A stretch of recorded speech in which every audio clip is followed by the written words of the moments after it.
Before, you used to buy a compact sedan out of necessity, but now, crossovers are all the rage, and sedans have become a niche, but surprisingly, Honda has introduced a new revision of the Civic in the Civic RS HEV, which brings electrification.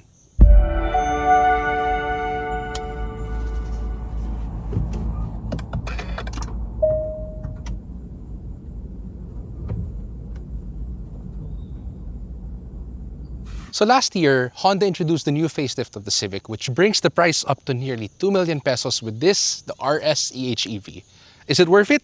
I think so. Let's find out. So the updated Civic brings up a more sporty look. As you can see by the front grille here, in are the new mesh grills. You can say it sort of looks like an Integra, but that's what the Integra is based off. You have the same LED headlamps, which are also reflectors, and they did get rid of the LED fog lamps. Then, this color is exclusive to the RS HEV, is Canyon River Blue Metallic. It's a dark blue, similar to Mazda's Deep Crystal Blue, and it's a stunner, especially if you go with the hybrid cars, because you get a blue badge. But then also exclusive to the hybrid are these new 18-inch multi-spoke wheels, which are finished in a matte grayish color, which, if you ask me, I prefer the older wheels. Anyway, moving over to the side mirror finishes and the window trims are also finished in gloss black. No chrome over here, except on the door handles, which is curiously chrome at the top and then black in the middle. Not that obvious with Canyon River Blue, but other colors may show it as well. Then when you get to the back, you have a gloss black shark fin, a ducktail spoiler, which comes as stock, finished in gloss black. Other badges that you can see the back of the Civic RS are, well, obviously RS and the EHEV badge. I mean, that's pretty much it. The Civic really hasn't changed that much. It's still the same FE generation Civic. So if you actually want to see something cool, did you know that you can't actually lock yourself out of the car? See, this is the key fob of the Civic. I toss it in. And speaking of the trunk, you have a modestly sized boot over here. We have our stuff over here, but what's nice to see is that underneath all this mess is you have a donut spare tire, complete with all the tools that you need. And up here is a subwoofer, but we'll get to that in a bit because it's raining and we need to find cover soon. So inside the Civic RS HEV, it's almost exactly the same as the pre-facelift with a few key differences. You have the same general design, soft touch materials up here, gloss black surround with the red accent stripe, which is new, the signature one-piece grille for your aircon vents, the very snappy and tactile aircon controls. You have two USB-C ports, one data, one charging, a 12-volt power outlet, your wireless charger, and the same textured plastic, which is really good at hiding fingerprints.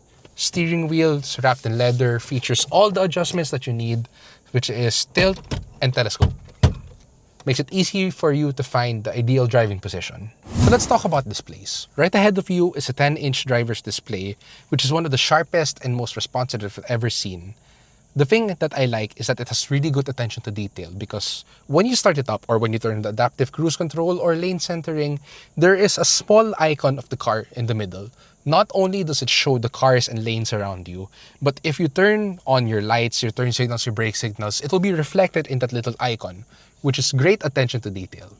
The new 9-inch infotainment is one of the best that I've ever used. So it runs Android Automotive, meaning it's very fluid, very responsive. Actually, it's even just as fast as a phone. You have access to Google Play apps. So the Play Store, Maps, YouTube Music, and even Waze. But to use them, you have to tether them to your phone's wireless hotspot. Which leads me to another downside, because you need to bring your phone around to use the wireless hotspot in order to use these apps.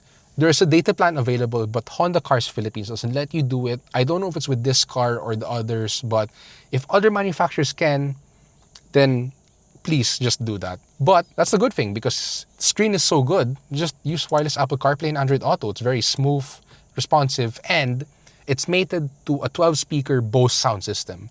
It's one of the best in its segment, but it's tuned more to be bass heavy. Now we'll get to the seats. So as you can see here, only the driver's side is power adjustable. They're upholstered in this rough leather with suede inserts, very premium feeling, especially when you rest your head on this incredibly soft headrest. It's easy to find your driving position. You have lots of space, especially for the passenger, But the real surprise comes at the back. So other amenities that you find in the car is that this actually has subtle ambient lighting, but you'll only find it in the front seats, specifically on the door cards, the footwells, shining down on the center console and in the wireless charger. But enough of that. Now let's talk about the real surprise here, and that's the rear seats. As you can see, this is in my driving position. I am 5'10", and I have so much legroom here.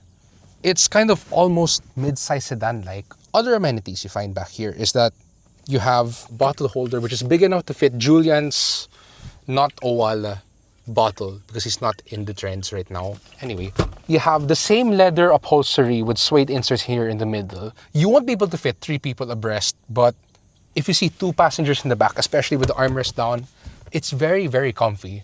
In fact, some people may even buy this just to sit in the rear.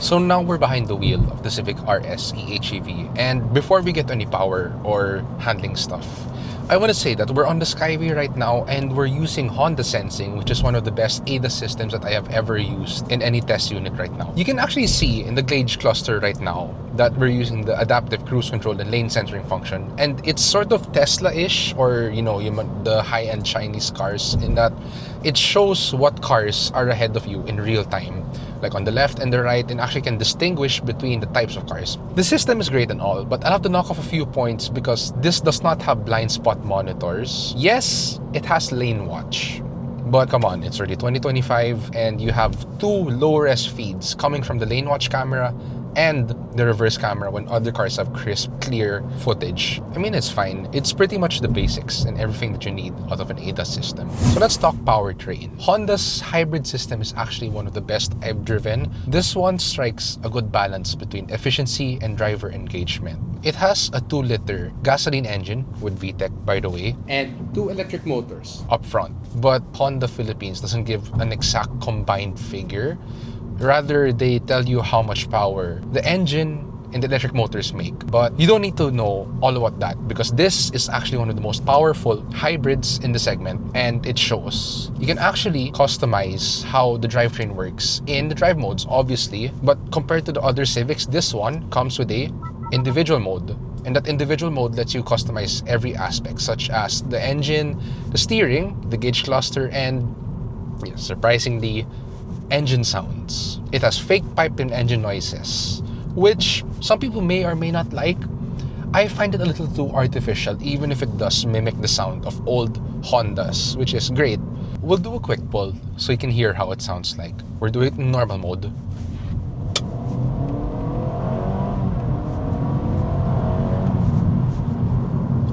It's not bad, but as you saw, it actually has great power delivery. The electric motor fills in the low end, and once the engine kicks in, it is very seamless. Having a seamless engine transition from electric to ICE power is great because you don't get bothered by the engine suddenly switching on. And we'll do another pull in sport mode so you can hear that engine noise.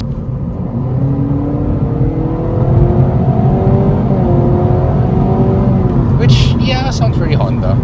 And now let's get to the brakes, because braking is actually very important when it comes to electrified cars, because electrified cars often use their motors to regenerate before they switch over to mechanical brakes. And sometimes cars get it wrong, but this one gets it really, really right. It's very smooth, it's very seamless, and if you're wondering, this car has paddle shifters.